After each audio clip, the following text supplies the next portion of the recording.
Chapter 1. What Jesus actually meant. The most misunderstood sentence in the Bible. Most people can quote it from memory, even if they have never read the Bible cover to cover. But about that day or hour, no one knows. Not even the angels in heaven, nor the Son, but only the Father. For generations, this verse has been used to close the conversation about end times prophecy before it even begins. Someone asks a question about when Christ might return. Someone else quotes this verse, and the discussion is over. No one knows, we say, and we move on. But what if we have been reading it wrong? Not wrong in the sense that the words are false. They are absolutely true.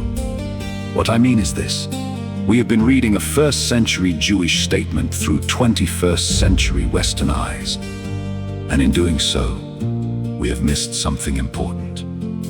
The world Jesus lived in the ancient world, telling time was nothing like checking your phone. There were no synchronized clocks, no digital displays, no atomic time keeping accurate to the billionth of a second. The sundial worked only when the sun was shining. The water clock drifted, the position of stars shifted with the seasons.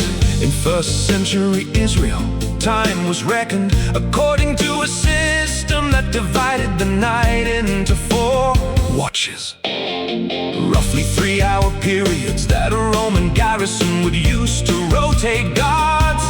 These were called the evening watch, the midnight watch, the cock crowing watch, and the morning watch. When Jesus told his disciples to be ready, because the master of the house might return at any of these watches, his listeners understood exactly what he meant. He was not talking about digital precision. He was talking about a general window of time, a watch, when readiness was required. The hidden day, a Jewish idiom. Here is where the story gets genuinely exciting. Among all the ancient Hebrew festivals, and there were 7 of them on the annual calendar, only one was considered to have an unknown start time. Only one feast could not be pinpointed days in advance. Only one celebration prompted the same. No man knows the day or hour. That feast was called Yom Teruah, the Feast of Trumpets. Here is why it was mysterious. Every other feast on the Jewish calendar was tied to a fixed date. The 14th of this month, the 15th of that month. But the Feast of Trumpets fell on the first day of the 7th month. And in the ancient world, a new month began with the appearance of the new moon.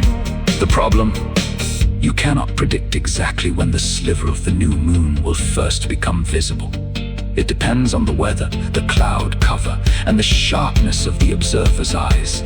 Jewish law required 2 independent witnesses to spot the new moon and report to the high priest before the feast could officially begin. Once the witnesses reported the shofar, the ram's horn trumpet was blown across Jerusalem to announce the start of the festival. But because the moon's sighting could happen on the first night, or possibly the second, the feast could span 2 days, and no one knew, going in, exactly which day it would begin. No man knows the day or hour was not just a warning about the second coming. In the first century, it was the common description of the Feast of Trumpets itself. When Jesus used those words, his Jewish audience likely caught the reference immediately. 5 out of 6. Here is why this matters so much. Modern scientists describe any precise moment in time using a series of coordinates: year, month, day, hour, minute, and second, like an address with the street, city, state, and zip code. You need all the parts to pinpoint the exact location. Now look at what the Feast of Trumpets tells us about the timing of Christ's return. If the feast is truly the template, the month, the 7th month of the Hebrew calendar, known as Tishrei, which falls in September or October on our modern calendar known. The first day of that month known, the hour, traditionally, the feast began at sundown, the start of the Jewish day known. The minute the feast began at the blast of the shofar. The moment two witnesses confirm the new moon known within a narrow window. The second, the exact moment of the trumpet blast known in principle. The year, unknown. 5 out of 6 coordinates are locked in. The only variable God appears to have withheld is the year, and that is not a coincidence. It is a design. God built the mystery of the year into the feast itself, from its very foundation. The question is not, can we know anything about the timing of Christ's return? We clearly, and the question is simply, which year? And that, it turns out, is something the rest of Scripture helps us narrow down considerably.